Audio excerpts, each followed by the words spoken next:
이 프로그램은 시각장애인을 위한 화면에서 방송 중입니다. 인생을 변화시키는 독서, 기록, 행동에 대한 주제로 강의를 시작합니다. 네, 안녕하세요. 인생을 변화시키는 독기행, 독서하고 기록하고 행동하라 라는 주제로 강연을 한번 시작해 보도록 하겠습니다. 우선은요, 제 학창 시절 때까지의 인생 키워드를 한번 말씀드려 보도록 할게요. 이혼, 학대, 싸움, 폭주, 법원입니다. 아니, 도대체 19살 때까지, 학창 시절 때까지 어떤 삶을 살았길래 이 5가지 키워드를 꼽았는지 간단하게 말씀드리고 넘어가도록 할게요. 저는 3살 때 부모님이 이혼을 하십니다. 아버지는 건축업을 하셨는데 저와 형과 어머니를 버리세요. 어머니가 이혼을 당하셨을 때 수중에 단돈 5천 원이 있으셨대요. 여러분들, 아무리 제가 나이가 38살이고 35년 전이라고 하지만 젊은 여자가 아이 둘 키우면서 5천 원 가지고 살 수 있어요? 없겠죠? 이러면 굶어 죽겠다 생겼다 싶어가지고 외할머니 외할아버지한테 찾아가셨대요. 제발 쌀이라도 돈이라도 좀 지원 좀 해달라고. 그때 외할머니 외할아버지가 어머니한테 뭐라고 하셨을까요? 넌 이미 결혼해서 나간 여자니까 네가 알아서 살아라 하면서 내치셨대요. 어머니가 상실감과 좌절감이 굉장히 크셨었겠죠. 그래서 또 시골 홍성에 있는 할머니 할아버지한테 또 찾아가셨는데 또 똑같이 문전박대를 당합니다. 근데 아이들은 키워야 됐잖아요. 그래서 미용 기술을 배울까 재봉틀 기술을 배울까 고민을 하시다가 미용 기술을 배워야 되겠다고 마음을 먹습니다. 그럼 미용 기술 배우려면 어디로 가야 되죠? 학원을 가야 되잖아요.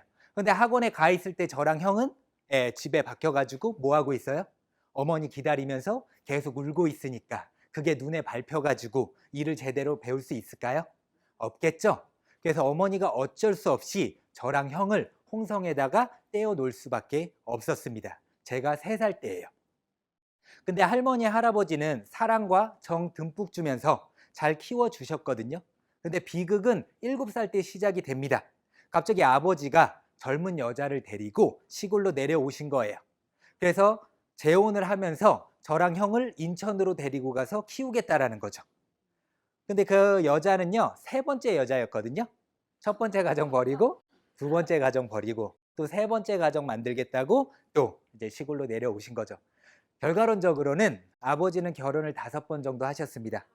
그래서 친어머니와는 전혀 상의도 없이 저랑 형을 인천으로 보내게 되는데, 첫 번째 가정도 버리고 2번째 가정도 버린 아버지가 3번째 가정에 충실했을까요, 여러분들? 또 술 드시고 도박하고 다른 여자 만나는데 돈을 다 탕진하고 그리고 집에 안 들어와요. 한 달에 한 번, 2달에 한 번 집에 들어올 때 집이 어떻게 될까요? 초토화가 됩니다. 왜냐? 새어머니가 화가 나요, 안 나요? 그럼 화와 분노를 막 아버지가 들어오셨으니까 풀겠죠. 아버지는 가만히 있어요? 예, 손찌검을 하겠죠. 그럼 새어머니는 또 가만히 있어요? 손에 집히는 모든 것들을 다 집어 던지니까 집이 어떻게 돼요? 난장판이 됩니다. 그렇게 몇 시간 동안 다 깨 부서지고 그리고 아버지는 또 나가요. 그리고 안 들어옵니다. 새어머니가 화가 날까요, 안 날까요? 그 분노가 일어나요, 안 나요? 그럼 그런 화와 분노를 누구한테 풀어요? 이제 저랑 형을 학대하는 데 풀기 시작을 합니다. 거짓말 조금 보태서 단 하루라도 맞지 않은 적이 없었어요. 그럼 그렇게 학대를 하는데 밥은 제대로 줬을까요? 마늘장아찌랑 김치 외에는 거의 먹어본 적이 없습니다. 어렸을 때 형과 저는 굉장히 왜소했겠죠? 어렸을 때 못 먹고 자라면 얼굴에 뭐가 핀다고 하죠, 여러분들? 버짐이 핀다고 하잖아요. 형과 제 얼굴에는 버짐 범벅이었었습니다. 그렇게 3년 반 동안 지옥 같은 시간을 보내다가 초등학교 3학년쯤 됐을 때 친어머니가 제가 있는 학교로 찾아오신 거예요. 열심히 한 8, 9년 동안 미용 기술을 배우셔서 1명 정도는 키울 수 있는 여력을 만드셨던 거죠. 그런데 2명까지는 키울 수 있는 여력이 안 되니까 저를 먼저 데리고 서울로 올라오게 됩니다. 그때 형하고는 어떻게 돼요? 생이별을 하게 되는 거죠. 형하고는 다시 만날 수 있었던 건 20살 때 다시 만날 수가 있었습니다. 그리고 친어머니와 살게 되는데 어렸을 때 사랑 듬뿍 받고 정 듬뿍 받고 자라도 모자랄 판에 엄청난 학대와 배고픔을 겪었잖아요. 제 자아가 온전했을까요, 여러분들? 온전치 못했겠죠? 맞는 게 너무 싫고 누가 저한테 뭐라고 하는 게 너무 싫다 보니까 어머니, 학교 선생님, 학원 선생님이 뭐라고 하면 어떻게 해요? 화를 내면서 그때부터 가출을 하기 시작을 합니다. 그리고 중학교에 올라가요. 공부 열심히 했을까요? 왜 그렇게 확신하시죠? 공부는 열심히 했을 수도 있잖아요. 당연히 안 했죠. 제가 중학교 때 두 가지 큰 사건이 일어나는데 첫 번째는요. 어떤 덩치 큰 친구랑 싸움이 붙어요. 결과는 어떻게 됐을까요? 처참하게 맞습니다.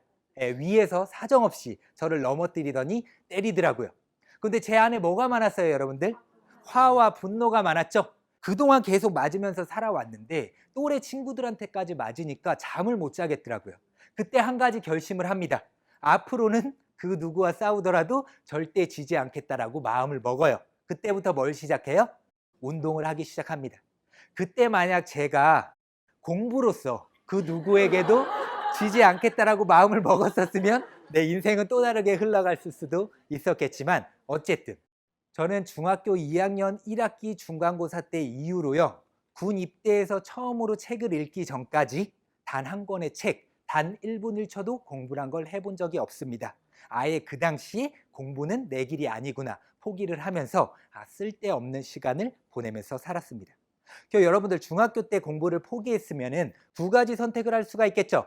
첫 번째는 공부에는 관심이 없으니까 학교를 가지 않거나, 그리고 제가 인문계 갈 수 있는 실력이었어요? 아니었죠. 그럼 전 어디 갈 수밖에 없었어요? 실업계를 갈 수밖에 없었습니다. 근데 저는 공고에 입학을 했는데요. 입학하는 첫날 제 인생에서 제 스스로에게 처음으로 질문이란 걸 던집니다. 어떤 질문이었냐?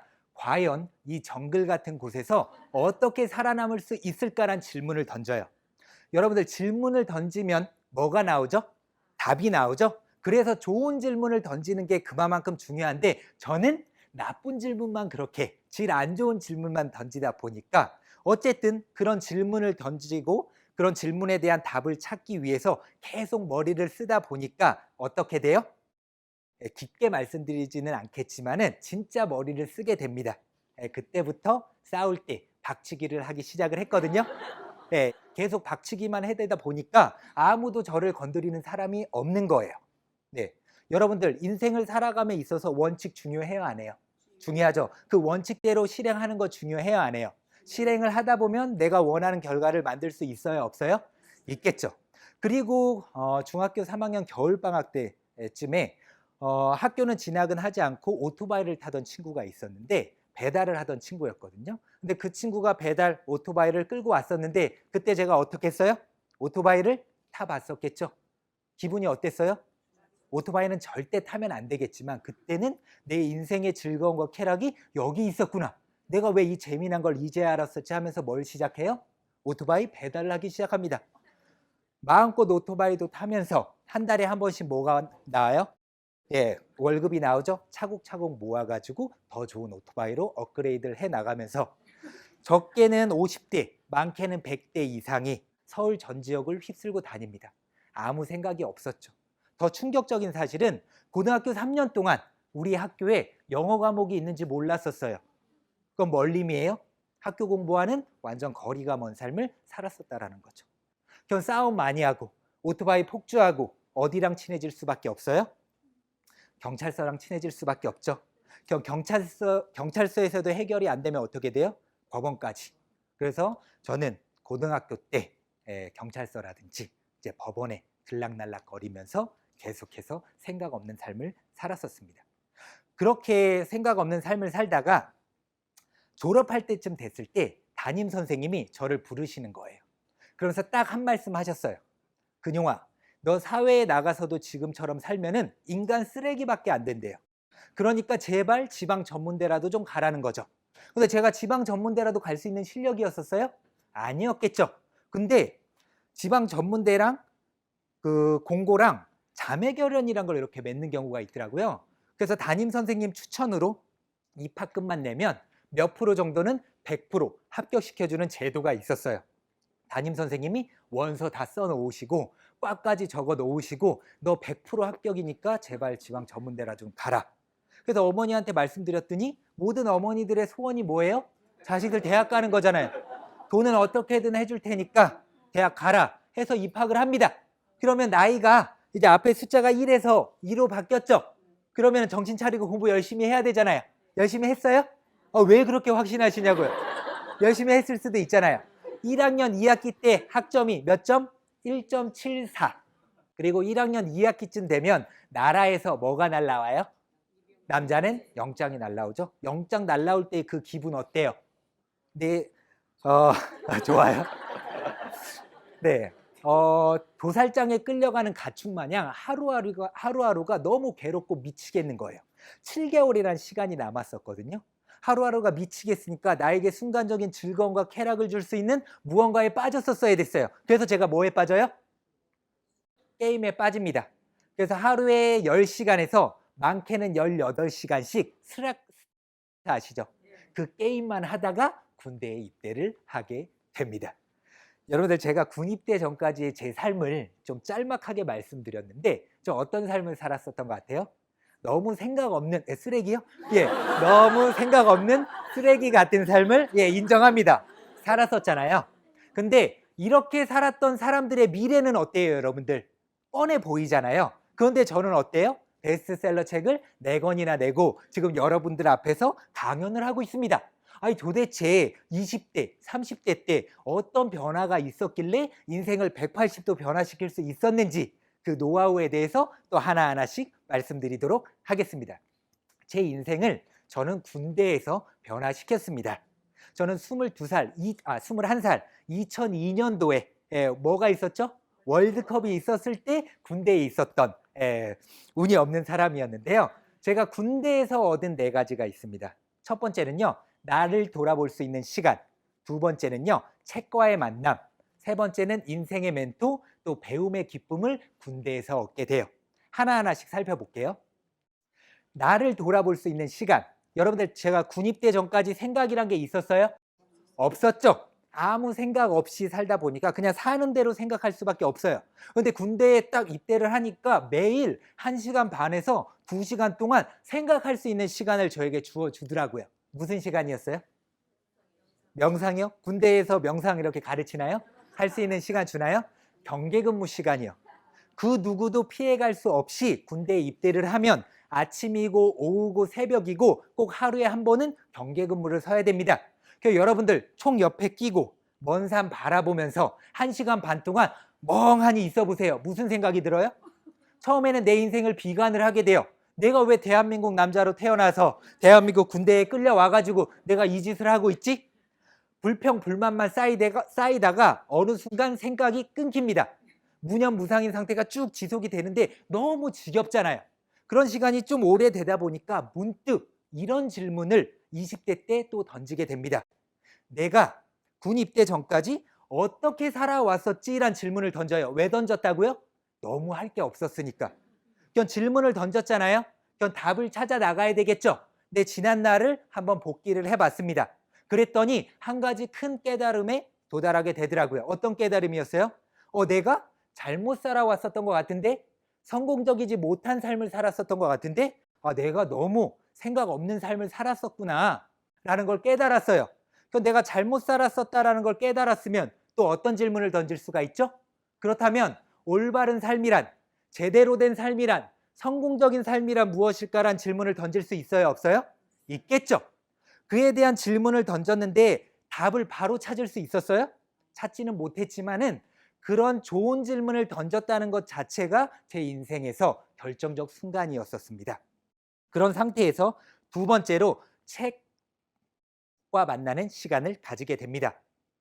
우연치 않게 내 인생을 변화시킨 2권의 책을 군대에서 맡게 되는데요. 첫 번째 책은 가시복이란 책입니다. 여러분들 많이 읽어보셨죠? 어떤 내용이에요? 아버지와 아들의 가슴 아픈 뜨거운 사랑 이야기잖아요. 그 책이 그 당시에 워낙 인기가 많다 보니까 군대에도 몇 권이 이제 보급이 됐었어요. 근데 자꾸 눈에 띄니까 책 한 번 읽어본 적이 없었는데 한두 장 읽어봤어요. 아버지와 아들의 가슴 아픈 뜨거운 사랑 이야기다 보니까 더 끌렸었나 봐요. 저는 아버지의 사랑을 1분 1초라도 받으면서 살아왔어요? 못 받았었잖아요. 그래서 뒷내용이 궁금해서 내무반에 앉아가지고 책을 읽어보려고 했어요. 이등병 막내가 위에 고참 29명이 있는데 책을 읽고 있는 거예요. 어떤 상황이에요? 전시 상황인 거죠. 소대가 발칵 뒤집힙니다. 또라이 후임 한 명이 들어왔는데 없는 일도 알아서 찾아서 만들어서 해야 될 이등병 막내가 책을 읽고 있는 상황. 그 당시에는 저희 부대에선 용납이 안 되던 상황이었어요. 그래서 어떻게 됐어요? 맞지는 않았어요. 왜냐, 2002년도 당시에 군 구타 근절 캠페인이 활발하게 이루어지고 있을 때 군입대를 해서, 근데 평생 얻어먹어야 될 욕을 그 당시에 다 얻어먹습니다. 밤마다 점호 시간 끝나고 저를 뒤뜰로 끌고 가가지고 위에 고참부터 차례대로 갈구는데 타령하고 싶더라고요. 하지만 그때 고참들의 갈굼에 못 이겨서 제가 책 읽기를 포기했다면 이 자리에 있을 수 없어요? 또 다른 질문을 던집니다. 어떻게 하면 고참들과 간부들 몰래 책을 읽을 수 있을까? 그때부터 어떻게 해요? 뱃속에다가 책을 숨겨가지고 다닙니다. 그리고 작업을 나가요. 50분 동안 열심히 작업을 하면 10분간 휴식이 주어집니다. 대부분 이 10분간 휴식 때 뭐예요? 다 담배 피거나 옆에 있는 사람들하고 이야기하면서 시간을 허비합니다. 하지만 저는 손을 번쩍 들고 화장실 가고 싶지도 않은데 배가 너무 아픕니다 하면서 화장실로 뛰어가요. 문 걸어 잠고 앉아가지고 그 5분 동안 1페이지, 2페이지를 읽었습니다. 또 야간 경계근무 끝나면은 다 자고 있고 불침번 한 명만 경계근무를 서고 있어요. 그 고참한테 화장실 좀 다녀오겠습니다. 배가 너무 아픕니다. 너 이 자식아 왜 이렇게 배가 그렇게 자주 아파? 그런 욕을 얻어가면서까지 책 읽기를 포기하지 않았어요. 가시곡이란 책을 인생에서 책이란 걸 처음부터 끝까지 읽었는데 책장을 덮는 순간 어때요? 온몸에 소름이 돋더라고요. 왜요? 책이란 게 이렇게 재미난 거였어? 책이란 게 이렇게 다양한 생각을 하게 만들어주는 거였어? 책이란 게 이렇게 다양한 간접 경험을 하게 만들어주는 거였어? 책을 읽고 나니까 그제서야 책에 눈을 뜨게 된 거죠. 여러분들 관심이 없었을 땐 전혀 보이지 않다가 관심이 생기면 그것만 보이는 현상 있죠? 책 한 권에 눈을 뜨니까 주변 곳곳에 좋은 책이 많다는 게 눈에 들어오더라고요. 그러면서 두 번째로 읽은 책이 뭐예요? 어머니 테네스라는 책입니다. 저는 그 책을 읽기 전까지 제 인생이 이 세상에서 가장 불행하고 불운하다라는 부정적인 생각을 가지면서 살았어요. 왜냐? 상황이 그랬잖아요. 내가 왜 이혼한 부모 밑에서 자라가지고 모진 학대와 배고픔을 겪고 또 남자로 태어나서 군대에 끌려와서 내가 왜 이 짓을 하고 있지? 부정적인 생각만 가질 수밖에 없는 상황이었는데 어머니 테네스라는 책을 읽으면서 그동안에 제가 겪었었던 아픔, 슬픔, 고통, 괴로움은 정말 아무것도 아니었구나라는 것을 깨닫게 됩니다. 그분은 중학교 때 이미 부모님이 사고와 병으로 다 돌아가세요. 그런데 어린 여동생을 홀로 키우기 위해서 정말 힘들다는 일은 안 해본 게 없는 거예요. 근데 그런 상황 속에서도 희망을 잃지 않고 어떤 큰 계획을 세우고 계획을 이루기 위해서 차근차근 열심히 해나가다 보니까 지금은 대한민국뿐만 아니라 전 세계에서 인정하는 최고의 명인명장이 되기까지의 스토리가 그 안에 담겨 있더라고요. 그러면서 제가 근무 나가서 질문을 던졌다고 했잖아요. 근데 그에 대한 답은 찾지 못했다고 했잖아요. 하지만 그 책을 읽으면서 나도 이런 식으로 상황은 굉장히 안 좋지만 내 꿈과 희망을 놓지 않고 목표를 세우고 열심히 해나가면 내가 원하는 인생을 살 수 있겠다라는 것을 깨닫게 됩니다. 저 두 권의 책 덕분에 저는 군대에서 92권이란 책을 읽고 제대를 할 수가 있었고요. 그 92권의 책 덕분에 하루에 한 권 이상씩 읽을 수 있는 독서 근육도 키울 수가 있었습니다. 그리고 세 번째로요. 군대에서 인생의 멘토를 만나게 됩니다. 저보다 한 살 많았던 군대 동기인데 우연치 않게 단둘이 이야기할 수 있는 시간이 있었는데 깜짝 놀랍니다. 왜 놀랐을까요? 너무 말도 잘하는 것 같고 너무 글도 잘 쓰는 것 같고 너무 똑똑한 것 같은 거예요. 알고 봤더니 서울에 있는 명문대학교 신문방송학과를 다니고 있더라고요. 저는 4년제 다니는 친구들과 이야기를 섞어본 적이 단 한 번도 없었습니다. 그 친구를 만나기 전까지. 근주자적, 금묵자흑이란 말이 있죠. 붉은색을 가까이 하면 그 사람도 붉게 물들고 검은 먹을 가까이 하면 그 사람도 검게 물든다라는 뜻입니다. 사회에 있을 때는 제가 검은 먹이었었어요. 그러니까 고만고만한 친구들과 어울릴 수밖에 없었잖아요. 근데 그 친구를 보면서 저는 맨날 땡볕에 작업하고 삽질하고 막 곡괭이질을 하고 있는데 이 친구는 행정반에서 에어컨 바람 쐬면서 서류 작업하면서 군 생활을 너무 편하게 하고 있는 것 같은 거예요. 그러면서 계속 고민을 했죠. 저 친구와 나와의 차이가 뭔데? 나는 왜 이렇게 힘든 거지? 알고 보니까 뭐예요? 그때 제가 문득 들었던 거는 배움에 어떤 차이였었던 것 같아요. 그래서 그 친구를 보면서 어때요? 아, 사람은 배워야 되는구나 라는 것을 처음으로 깨닫게 됐습니다. 그런데 그런 상황에서 책 읽기도 몰래 하고 있잖아요. 근데 2년 2개월이란 군 생활 동안 독서 외에 또 한 가지 뭐 하나라도 얻어갈 수 있는 게 없을까란 고민을 하긴 했었거든요. 근데 답을 찾지는 못했었어요. 예, 눈치 보면서 해야 되는데. 그런데 그런 레이더를 이렇게 펴고 계속해서 뭔가를 배울 수 있는 게 없을 게 찾다 보니까 어떻게 돼요? 찾아지게 되더라고요. 군대에서 한자 공부를 하기 시작을 합니다. 그런 생각을 가지고 주변 곳곳을 살펴보고 있는데 어느 날 문득 행정반 문을 열었는데요. 총기다이 위에 교육부 선정 1800원짜리라고 딱 붙어져 있는 거예요. 근데 그거는 20 몇 년 전부터 붙어져 있었던 거거든요. 근데 뭔가 또 다른 배울 게 있는 게 없을까란 질문을 던지기 전에는 그냥 저한테는 외계어였었던 거예요. 하지만 뭔가 또 다른 배워나갈 수 있는 게 없을까라는 생각을 가지고 주변을 찾아보니까 갑자기 한자가 눈에 들어오는 거죠. 그래서 또 다른 질문을 던져요. 어떻게 하면 몰래 한자 공부할 수 있을까? 그래서 손바닥에다 근무 나가기 전에 딱 2자씩만 적어서 올라갑니다. 그리고 1시간 반 동안 총 옆에 끼고 2자만 외워요. 여러분들 1시간 반 동안 2자만 외우는데 잊어버려요? 군대에서 얼마나 외워야 될 게 많은데 그것도 못 외우면. 그리고 또 어떤 현상이 발생돼요? 그 지겨웠던 1시간 반 동안의 근무 시간이 어떤 시간으로 바뀌어요? 아무에게도 방해받지 않는 나만의 공부 시간으로 바뀌더라고요. 그렇게 100일 동안 외웠습니다. 몇 자 외웠죠? 200자 외웠죠? 그런데 우연치 않게 부대 복귀를 하는데 다 작업 나가 있고 저 혼자만 있었어요. 근데 간부님들이 보던 동아일보가 놓여져 있더라고요. 근데 국방일보 외에는 못 보는데 동아일보 있으니까 흥미로워요, 안 흥미로워요? 한두 장 펼쳐봤어요. 어떤 사진이 있길래 흥미로워서 옆에 있는 기사를 읽는데 예전에는 한자가 신문에 많이 나왔어요, 적게 나왔어요? 많이 나왔죠. 어떤 기사를 읽는데 한자가 나오는데 제가 외웠던 200자 한자 중에서 그 한자가 딱 나오더라고요. 한자가 한글처럼 읽혀요. 온몸에 소름이 돋더라고요.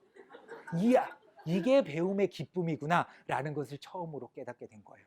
그냥 한자에 또 눈을 뜨게 된 거죠. 재미를 붙였죠. 주변 곳곳을 살펴보니까 고사성어에 관련된 또 책이 있고 또 한자 능력 검정 시험 5급 문제집이란 게 또 있더라고요. 그 2권도 몰래 숨겨가지고 하루에 6자씩 외워나갔습니다. 고사성어까지 추가해서. 그러니까 여러분들 고사성어를 외웠으면은 어떻게 해야 돼요? 써먹어야 되죠. 어떻게 써먹었어요? 저는 후임들을 갈굴 때 욕을 하지 않았습니다. 고사성어로 우아하게 갈궜어요. 무슨 뜻인지도 모르면서 자신들의 잘못을 깨우치곤 했었었죠. 여러분들 어때요? 네. 억지가 아닙니다, 여러분들. 네. 여러분들 어떤 누군가는 군대란 시간이 내 인생을 좀먹는 시간, 썩히는 시간, 낭비하는 시간이라고 생각을 하면서 무의미하게 보내는 사람이 있는 반면에 어떤 누군가는 생산적인 질문을 던지고 그에 대한 답을 찾아 나가면서 열심히 하나하나 해 나가다 보니까 인생이 바뀌어요, 안 바뀌어요? 물론 단번에 바뀌진 않지만은 계속 그런 노력들이 계속 쌓여 나가면서 더 잘해 나갈 수 있는 힘을 얻게 됐었던 거죠. 그리고 군 제대 후에 전문대에 복학을 합니다. 1학년 때 몇 점이었어요? 1.74. 2학년 때는요? 4.5 만점을 받게 됩니다. 박수 한번 쳐주셔야 되는 거 아니에요?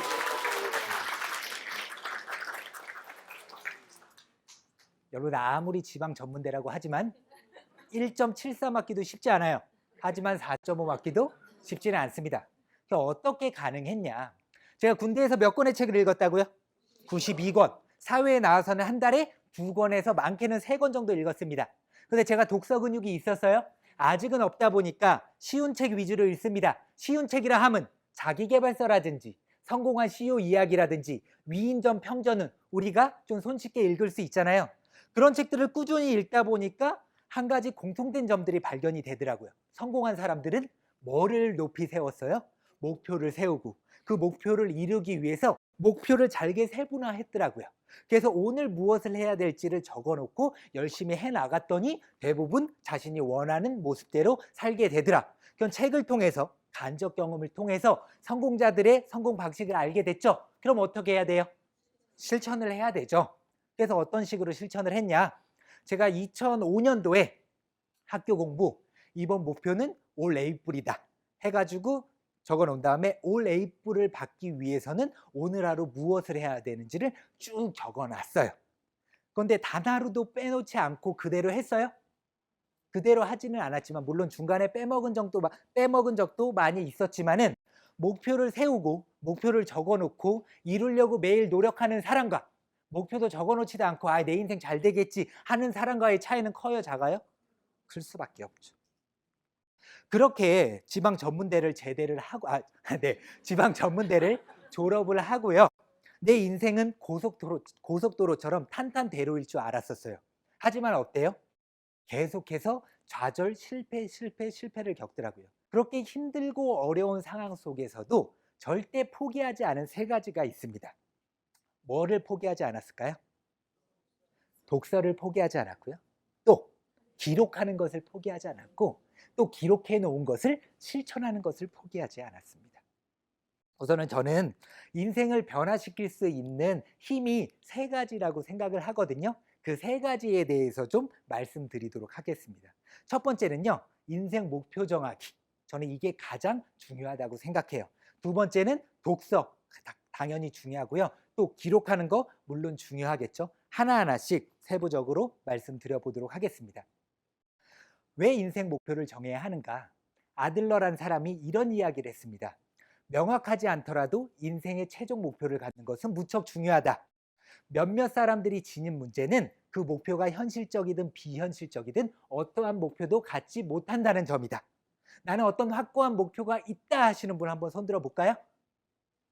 네, 꽤 많이 드시네요. 예, 답은 받지 않겠습니다. 예, 나중에 끝나고 또 저한테 살짝 말씀드리면 되고요.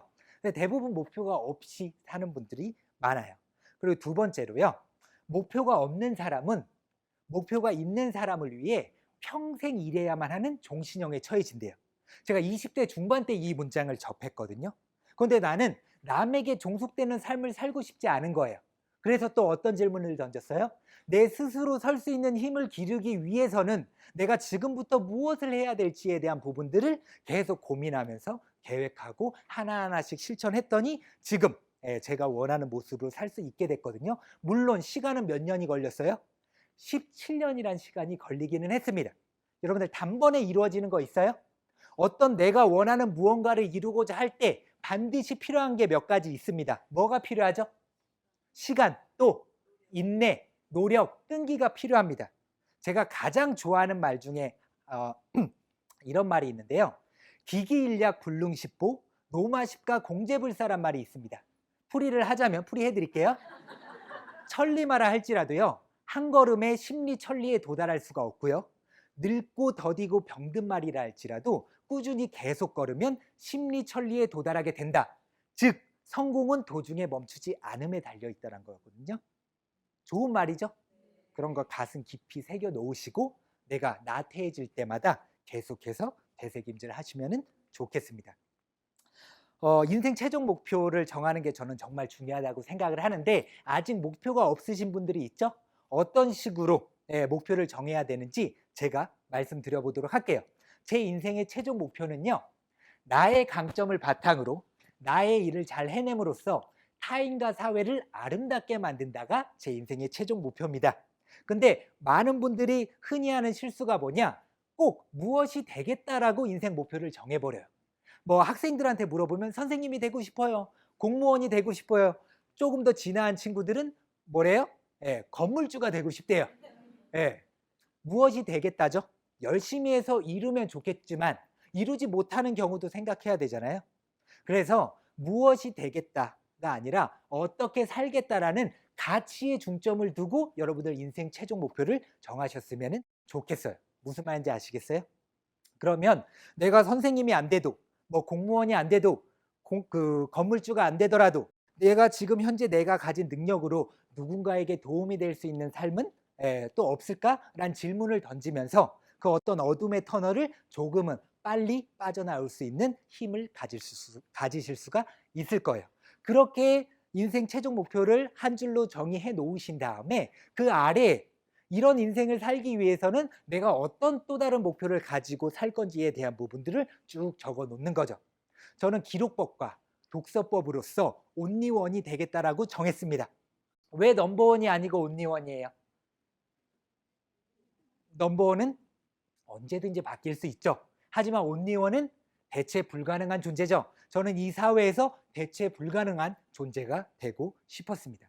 그렇게 내가 되고 싶은 것들을 하나하나 적고 그런 모습을 이루기 위해서 오늘 어떤 실행을 할지에 대한 부분들을 적어놓고 매일 보는 게 중요합니다.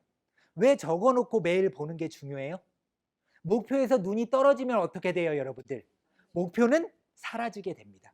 아시겠어요? 그렇기 때문에 매일 제가 2016년도 다이어리에 맨 앞장에 있잖아요. 맨 앞장에다가 뭐라고 붙여놨는지 아세요? 천사분려일행이라고 적어놨습니다. 1000번 생각하는 것보다 한 번 행동하는 것이 더 중요하다는 뜻이에요. 그걸 계속해서 보지 않으면 어떻게 돼요? 계속해서 나태해져 있는 거예요. 저는 그 누구보다 나태한 사람이란 것을 스스로 인정하고 있거든요. 그래서 그 나태함을 극복하기 위해서는 제 스스로 그런 식으로 노력을 해 나갔어야만 했습니다. 그리고 아이가 이제 제가 굉장히 젊어 보이잖아요. 예, 그리고 결혼도 안 한 것 같이 이렇게 생겼지만은 지금 3살, 2살 연년생 아들 둘을 키우고 있어요. 근데 저는 결혼하기 전부터 와이프한테 자기야, 나는 나중에 자식들이 태어나면은 대한민국뿐만 아니라 전 세계에서 자식들에게 가장 많은 책을 읽어주는 아빠가 될 거야 라고 다짐을 했습니다. 왜? 어떤 목표가 있으면 옆에 있는 사람들한테 떠들어대야죠. 그래야 왜 안 하고 있으면 너 왜 안 하고 있냐고 뭐라고 하잖아요. 그래서 아이가 태어났어요. 분유를 먹이면서도 한 권의 책을 100번씩 읽어주고 있습니다. 이야, 그게 가능해? 애기들 책 글씨 얼마 안 되잖아요. 그런데 앞장을 펼치고요. 포스트잇을 맨 앞장에다 붙여놓고 읽어줄 때마다 한 번씩 다 체크를 했어요. 그래서 100번 읽어줄 때까지. 그럼 여러분들 책값이 아까워요? 안 아깝죠. 그리고 와이프랑 제가 아이들한테 읽어준 책들을 다 정리를 하고 있습니다. 그리고 어느 정도 의식이 깨어 있을 때쯤 아빠와 엄마가 너를 위해서 네가 아기 때부터 이렇게 많은 책을 읽어줘 왔다. 너는 독서의 자부심을 가지고 책을 통해서 네 살 길을 알아서 찾아라. 멋지지 않아요? 그런 식으로. 근데 이런 것도 기록해놓고 자꾸 보지 않으면 어떻게 돼요? 또 주변에 알리지 않으면 어떻게 돼요? 소파에 앉으면 힘들 때는 읽어주고 싶지도 않아요. 근데 와이프가 옆에 딱 지나가면서 자기야, 전 세계에서 가장 많은 책을 읽어주는 아빠가 될 거야 라면서 지금 뭐 하고 있어? 근데 어느 날 정말 신기한 경험을 하게 되는데요. 아이들은 영상에 많이 현혹이 되잖아요. TV가 있고 TV 옆에 서재가 있습니다. 근데 제가 소파에만 딱 앉아 있으면 어떻게 돼요? 서재로 막 뛰어가요. 그리고 책 두세 권을 제 앞에 딱 던져요. 아! 막 그래요. 뭐래요? 빨리 읽어달라고. 계속 읽어줘야 돼요. 언제까지 읽어줘야 돼요? 고객이 만족할 때까지. 장모님이 잠깐 김치만 주려고 딱 오셨어요. 갑자기 또 책 몇 권 들더니 장모님 앞에 던져요. 읽어달라. 5분 있다 가시려고 했는데 1시간 반을 붙잡혀 있었습니다. 왜? 계속해서 읽어줘야 되니까. 인생 최종 목표 정하시고요. 핵심은 한 줄로 가치에 중점을 두고 정하시고 또 그런 인생을 살기 위해서는 어떤 목표를 가지고 살 건지 정해 놓으신 다음에 실행 계획들을 꼭 적으시면서 매일 보셨으면 좋겠습니다. 그리고 수불석권이란 말이 있죠. 무슨 뜻이에요? 손에서 책을 놓지 않는다라는 뜻입니다. 어떻게 책을 읽을 것인가 하나하나씩 말씀드리도록 할게요. 우선 매일 읽을 페이지 수를 정하셔서 좀 읽으셨으면 좋겠어요. 많은 분들이 뭘로 정해요? 시간으로 많이 정해요. 시간으로 정하면 어떻게 돼요? 시간에 쫓기게 되고요. 시간에 채우기 급급하게 되더라고요. 그리고 시간은 채웠는데 아직 더 읽고 싶은 내용들이 있을 수가 있잖아요. 그러면 굉장히 이제 고뇌에 빠져요. 근데 매일 읽을 페이지 수를 딱 정해서 나는 한 챕터만 읽을 거야. 난 이 소제목만 읽을 거야. 하면은 끝맺음도 확실하고 또 책 딱 덮고 그다음에 뭘 하면 돼요? 내가 하고 싶은 다른 일을 해 나가시면 돼요. 여러분들 제가 초반에 하루에 한 권씩 책을 읽었던 적이 있었다고 말씀드렸는데 지금도 많이 문의하세요. 용쌤 아직도 하루에 한 권씩 책을 읽으세요? 아니요. 책을 읽지 않아요. 하루에 한 권씩이요. 지금은 천천히 깊게 읽습니다. 많이 읽어보니까 많이 읽는 게 별로 좋지 않더라고요. 그래서 지금은 한 권의 책을 계속해서 그 안에 있는 내용을 실천하기 전까지는 넘기지를 않습니다. 그러면 저는 또 굉장히 편협된 독서를 하거든요. 남들이 편협된 독서 하면은 뭐, 너 지금 뭐 독서 잘못되고 있어. 그러니까 남의 말은 별로 귀담아 듣지 마세요. 무슨 말인지 아시겠어요? 내 방식대로 해나가시면 됩니다. 저는 언제까지 편협된 독서를 할까요? 그 분야의 책을 낼 때까지요. 무슨 말인지 아시겠어요? 2년이고 3년이고 4년이고 저는 그것만 파요. 근데 남들이 누가 저한테 뭐라고 해요? 안 해요. 어떤 성과들을 계속해서 내 나가고 있으니까. 그래서 욕심을 내려놓으시고요. 책 읽기가 아직 습관이 안 되신 분들은 어떻게 해요? 하루에 2페이지라든지 3페이지만 딱 읽으시면서 꾸준히 계속해 나가 보세요. 자연스럽게 책 읽기에 흥미가 붙게 될 겁니다. 두 번째는요. 긋고 칠하고 적으면서 읽어주시면 더 큰 도움이 될 겁니다. 성향의 차이기는 하지만은 어떤 분들은 책을 깔끔하게 읽는 걸 굉장히 좋아하시는 분들도 계시잖아요. 근데 내 책이라고 하면은 더럽히면서 읽는 게 저는 더 좋다고 생각해요. 여백들이 있잖아요. 그 여백에다가 책을 읽으면서 떠올랐던 어떤 아이디어라든지 또 이거는 미처 생각하지 못했었던 어떤 뭐 그런 문장들이라든지 어떤 생각들 또 저자와는 또 다른 생각이 있을 수 있잖아요. 그런 생각들을 적어 보세요. 근데 그냥 적고 끝내는 게 아니라 적은 다음에 옆에다가 꼭 몇 년, 몇 월, 며칠 날 내가 이거 적은 날짜를 적어 보세요. 그 책은 내 책이니까 5년 뒤, 10년 뒤에 다시 한번 꺼내 볼 수도 있죠. 그때 어떤 현상이 발견돼요? 그 당시에 나와 어떤 그 수준을 비교 분석해 볼 수가 있는 그런 재미를 또 느끼실 수가 있을 겁니다. 또 책은 세 번째로요. 지금도 수많은 책들이 쏟아지죠. 책 맨 앞장에 뭐가 있어요, 여러분들? 목차가 있죠. 목차가 있는 이유가 뭐죠? 지금 당신에게 필요한 부분을 빨리 찾아서 읽으라는 거잖아요.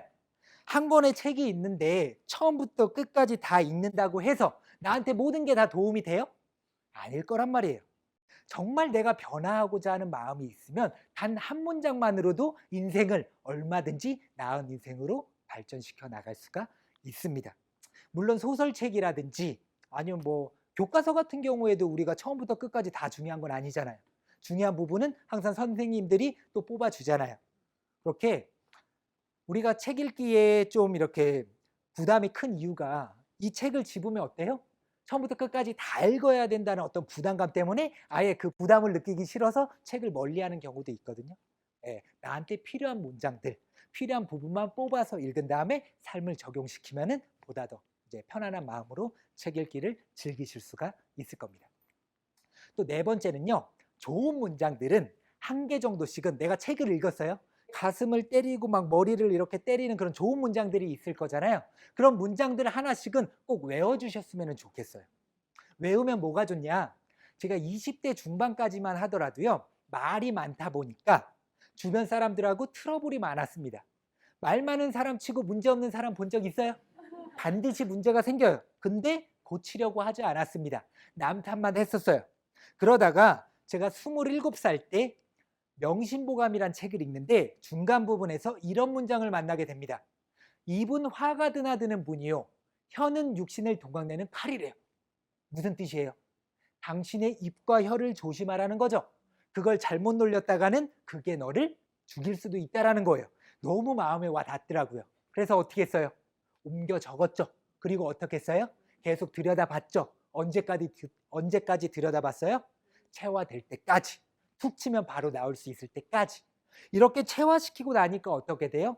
어떤 누군가와 대화를 할 때 말이 조금이라도 많아지다 싶으면은 내가 그 당시에 외웠던 그 문장이 나도 모르게 튀어나오면서 아, 이분 화가 드나드는 분이고 혀는 육신을 동강내는 칼이라고 했는데 내가 지금 말을 너무 많이 하고 있는데 말을 많이 하기보단 들어주려고 노력을 하자라는 생각이 들면서 많은 사람들의 말을 들어주려고 노력을 하니까 화가 생겨요? 트러블이 생겨요? 점점 줄어들게 되더라고요. 그리고 좋은 문장들을 많이 외워두면 어때요, 여러분들? 나중에 정말 어렵고 힘든 상황에 봉착할 때가 있잖아요, 여러분들. 그때 어떻게 돼요? 예, 그때 좋은 문장들이 툭 튀어나오면서 그 힘듦과 괴로움과 고통들을 조금은 쉽게 극복할 수 있는 어떤 힘을 좋은 문장들이 주어지게 됩니다. 꼭 한번 외워보세요. 아시겠죠? 네, 그리고 책 선택에 있어서 또 실패도 줄여야 되거든요.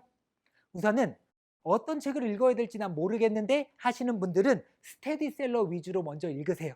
스테디셀러라 하면 어떤 책이에요? 오랜 기간 동안 많은 사람들에게 끊임없이 사랑을 받아온 책이잖아요. 베스트셀러는 어떤 출판사의 힘에 따라서도 또 일시적으로 이렇게 시대의 흐름에 따라서 별로 좋지도 않은데 이렇게 올라가는 경우들도 간혹 있기는 하잖아요. 근데 스테디셀러는 오랜 기간 동안 사랑을 받은 책이기 때문에 재미없을 확률이 상대적으로 적습니다. 네, 두 번째는요. 좋아하는 저자의 책을 연속해서 읽으시면 또 많은 도움이 되실 겁니다. 왜냐면은 내가 어떤 한 권의 책을 읽었는데 그 저자가 굉장히 마음에 들 수가 있잖아요. 근데 그 저자가 또 다른 책을 냈다고 하면 그 책들을 읽으면 어떤 현상이 발생이 되냐? 글의 흐름이라든지 구성이라든지 문체가 비슷하기 때문에 더 집중력 있게 잘 읽히게 돼요. 그리고 세 번째는요. 좋아하는 저자의 책을 연속해서 꾸준히 읽다 보면은 그 저자가 그 책 속에서 자기가 어떤 예전에 읽었던 책들을 소개하는 경우들이 많이 있거든요. 그런 책을 읽다 보니까 큰 도움을 받았다 하는 책들 위주로 여러분들이 또 찾아서 읽다 보면은 어떻게 돼요? 나만의 어떤 독서 뿌리를 만드실 수가 있습니다. 그리고 제가 서점이라든지 도서관 갈 때 자주 사용하는 방법이거든요. 책은 읽고 싶은데 어떤 책을 읽어야 될지는 정하지 않고 왔어요. 그럴 때는 저는 어떻게 하냐? 내가 관심 있어 하는 분야는 있죠, 여러분들. 그 분야의 코너로 가가지고요. 제목만 살펴봅니다. 쭉 살펴보면서 끌리는 제목이 있으면 어떻게 돼요? 한 권이고 5권이고 10권이고 다 끄집어내요. 그리고 책상에 딱 올려놓은 다음에 딱 반장만 읽습니다. 어떤 책은요. 한두 줄만 읽더라도 어때요? 진짜 읽기 싫은 책이 있어요. 맞잖아요. 그런 책들은 어때요? 그냥 치워버려요. 근데 어떤 책은 한두 줄, 반장만 읽어도 뒷내용이 궁금한 책들이 있어요. 그런 책들 위주로 읽어 나가면 어떻게 돼요? 나만의 어떤 독서 뿌리를 만드실 수가 있을 겁니다. 그리고 적자생존, 세 번째거든요. 적자생존 무슨 뜻이죠? 적는 자만이 살아남는다. 우리는 끊임없이 적어야 돼요. 저는 노트가 한 150권 정도 되거든요. 독서 노트가. 근데 그 안에 수많은 것들을 기록을 하는데요. 오늘은 딱 3가지에 대해서만 말씀드리도록 하겠습니다. 저는 필사를 또 자주 합니다. 네. 책을 통째로 필사를 할 때도 있어요. 근데 여기서 또 중요한 거는 책을 필사를 할 때 다 한자로 씁니다. 왜 한자로 써요? 한자 공부 했으니까. 군대에서 제가 한자 공부를 시작을 했죠. 사회에 나와서 4급 시험을 봅니다. 합격이에요, 불합격이에요? 불합격했어요. 왜냐? 천자문만 외웠죠? 고사성어랑 천자문만 외우다 보니까 반의어는 뭐고, 장음 단음은 뭐고, 유의어는 뭐고 그런 건 하나도 못 맞추겠더라고요. 그래서 이게 쉬운 게 아니구나 해서 2개월 동안 열심히 3급 시험을 공부합니다. 100문제 중에서 97문제를 맞춰요. 야, 자신감이 상승해요, 안 해요? 그리고 바로 2급 시험을 2개월 동안 공부를 합니다. 150문제 중에서 143문제를 맞춰요. 또 어깨에 이렇게 뽕이 들어가겠죠. 그리고 1급 시험도 바로 보려고 했는데 어떻게 돼요? 너무 4개월 동안 한자 공부만 하다 보니까 좀 지겨운 거예요. 한 6개월이나 1년 뒤에 다시 해야지 하고 공부를 안 했습니다. 1년 뒤에 다시 한자책을 펼쳤어요. 어떤 현상이 발생돼요? 다 까먹은 거예요. 대부분 이런 상황일 때 어떤 선택을 해요? 포기를 하죠. 왜? 한자가 밥 먹여줘요? 아니잖아요. 근데 저는 너무 억울하고 분했습니다. 내가 그동안에 한자에 들인 시간과 노력이 얼만데 이거 얼마 공부 안 했다고 이렇게 다 까먹지? 그때 한 가지 결심을 합니다. 어떤 결심이었어요? 앞으로는 공책에 적는 모든 내용들은 내가 다 한자로 적겠어라고요. 근데 처음부터 가능해요? 불가능하지만 예전에는 스마트폰도 없었지만은 전자사전이 있었죠. 전자사전 옆에 끼고 일기를 적거나 필사를 하거나 내 생각을 글로 옮겨 적을 때 계속해서 사전 찾아보면서 한자로 적다 보니까 1개월, 3개월, 6개월, 1년 이상이 지나니까 어떻게 돼요? 사전 찾는 횟수가 점점 줄어들더니 지금은 제가 원하는 것들을 한자로 다 쓸 수 있게 되더라고요. 더 좋은 방법은 얼마든지 있습니다. 그걸 찾아가지고 삶에 적용을 시키는 게 가장 중요해요. 아시겠죠? 근데 책을 통째로 필사하기에는 좀 쉽지 않잖아요. 그러니까 여러분들은 짧은 문장이지만 우리에게 깊은 울림을 주는 그런 책들 있잖아요. 그런 책들 한 권 구입하셔가지고 한두 줄 아니면은 뭐 반장 정도만 읽으시는 거예요. 그래서 그중에서 가장 나한테 마음에 와 닿았던 것들 뽑아가지고 한번 필사를 해보고 그 뜻을 음미해보고 하루를 마무리한다면 보다 보람차지 않을까요? 그렇습니다. 그리고 감사일기도 꾸준히 적는데 감사일기 적으시는 분 그래도 꽤 많이 있네요. 다른 분들은 세상에 감사한 일이 그렇게 없어요? 질문 한 가지 드려볼게요. 세상에서 가장 강한 사람은 누굴까요? 네, 자기 자신을 이기는 사람이래요. 어머니일 수도 있어요. 그래서 세상에서 가장 부유한 사람은요? 지금 현재에 만족할 줄 아는 사람이라고 합니다. 그럼 세상에서 가장 지혜로운 사람은요? 매일 끊임없이 배우는 사람이래요. 마지막으로 세상에서 가장 행복한 사람은요? 감사할 줄 아는 사람이라고 합니다. 감사일기를 쓰면 감사해져요, 안 해져요? 해지겠죠? 그래서 오늘부터 감사일기를 한두 개라든지 5개 정도씩 쓰시면서 또 가족이 있으면 가족끼리 쓰시면서 하루를 마무리한다면 보다 보람차게 하루를 마무리할 수가 있겠죠. 마지막으로요. 책을 읽고 남는 게 없어요 하시는 분들이 너무 많아요. 책을 읽고 왜 남는 게 없어요? 기록을 하지 않기 때문에 남는 게 없죠. 그런데 내가 한 권의 책을 읽었는데 수많은 어떤 시간과 노력을 들여서 책을 읽었잖아요. 근데 하루, 이틀, 일주일, 열흘이 지나니까 뭘 읽었는지 기억이 안 나. 그럼 어때요, 여러분들? 책 읽고 싶은 마음이 나요? 그러면 그 시간이 의미 없는 시간이 돼버린 거잖아요. 그렇기 때문에 여러분들은요, 우선 욕심을 내려놓으시고 책을 읽고 꼭 좋았던 문장들 5가지만 뽑으세요. 5가지 중에서 어떻게 해요? 가장 좋았던 거 한 가지만 꼽아가지고요. 그 한 가지를 실천해야 돼요. 언제까지 실천해요? 네, 체화될 때까지 실천하시면 됩니다. 마지막으로요. 책을 읽기 전과 후가 같다면 그건 어때요? 책을 읽지 않은 거예요. 그럼 강연을 듣기 전과 들은 후가 같다면 그건 뭐예요? 강연을 듣지 않은 겁니다. 오늘 배우신 내용 꼭 하나 정도씩 뽑으셔가지고요. 바로 실천하는 여러분들이 되셨으면 좋겠습니다. 감사합니다. 강연자가 강의를 마치고 퇴장합니다.